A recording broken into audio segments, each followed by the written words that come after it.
ఈ స్క్రీన్ ఇక్కడ ఉంది. నేను ఇలా కూర్చొని ఇలా చూస్తా ఉన్నాను. చాలాసేపు నుంచి ఇలా చూస్తానే ఉన్నాను. అప్పుడు ఏమవుతుంది? మోస్ట్ ఆఫ్ అస్ చాలా అందరికీ ఇక్కడ నొప్పులాగా ఏదో ఒక నాట్ లాగా ఫామ్ అవుతుంది. It is commonly known as muscle not అంటాము మన జనరల్ టర్మ్స్లో ఆర్ మెడికల్ టర్మ్స్లో వచ్చేసి దీన్ని మనం ట్రిగర్ పాయింట్ అంటాం. ఈ ట్రిగర్ పాయింట్ మజిల్ నాట్ అంటే ఏంటి? చాలామంది ఆల్మోస్ట్ 99% జనాలు ఈ ప్రాబ్లం నుంచి సఫర్ అయి ఉంటారు. దీన్ని ఎలా అవుతుంది, దీన్ని మనం ట్రీట్మెంట్ ఎలా చేయొచ్చు, దాని గురించి ఈరోజు మనం మాట్లాడుకుందాం.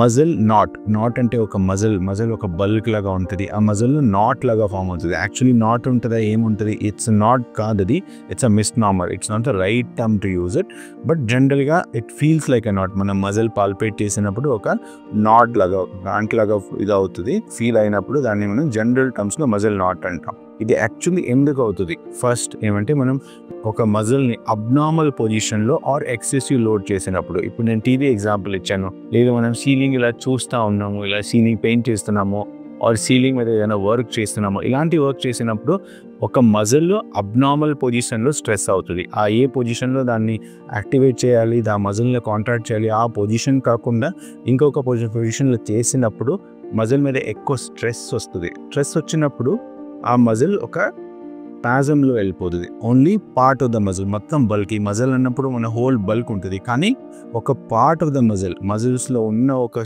Only part of it goes into a contraction.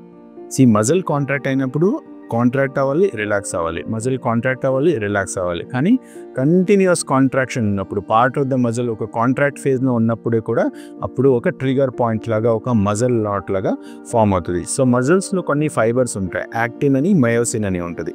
So జనరల్గా ఏమవుతుందంటే యాక్టిన్ మయోసిన్ ఇలా కపుల్ అయిపోయి కాంట్రాక్ట్ అయిపోతుంది.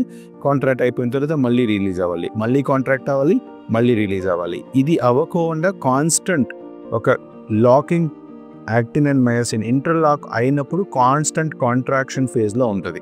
ఆ ఫేజ్లో ఉన్నప్పుడు అక్కడ మజిల్ కాంట్రాక్ట్ అయిపోయి పెయిన్ వచ్చే ఛాన్సెస్ ఉంటుంది.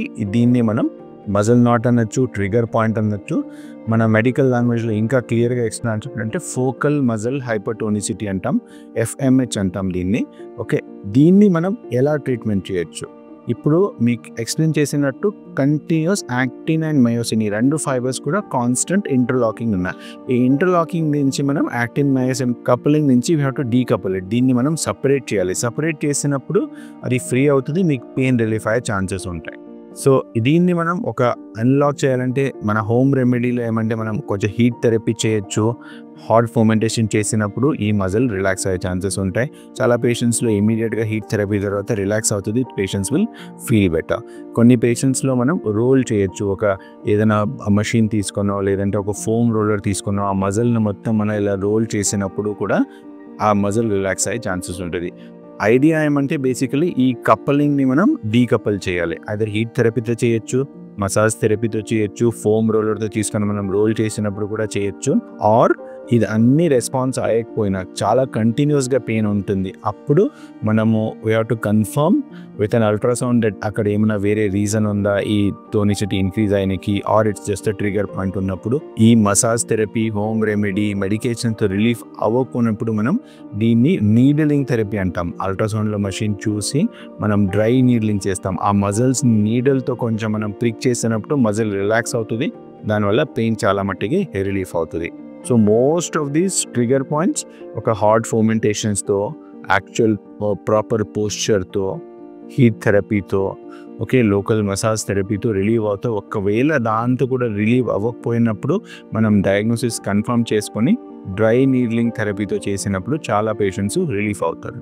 ట్రిగర్ పాయింట్స్ అనేది చాలా ఇట్స్ అ మిస్అండర్స్టూడ్ కాన్సెప్ట్. చాలా పేషెంట్స్కి, చాలా even in health care workers also most people don't have in-depth knowledge about these trigger points. So this is something functionally ఏం problem ఉండదు, it is kind of an anatomically ఏం problem ఉండదు, it is kind of a functional problem. దీన్ని మనం address చేసినప్పుడు చాలా relief అవుతుంది. ఒక్కసారి రిలీఫ్ అయిపోయిన తర్వాత to make sure that the muscles are strengthening చేసినప్పుడు మళ్ళీ రిపీట్ అయ్యే ఛాన్సెస్ చాలా తక్కువ ఉంటాయి. Thank you.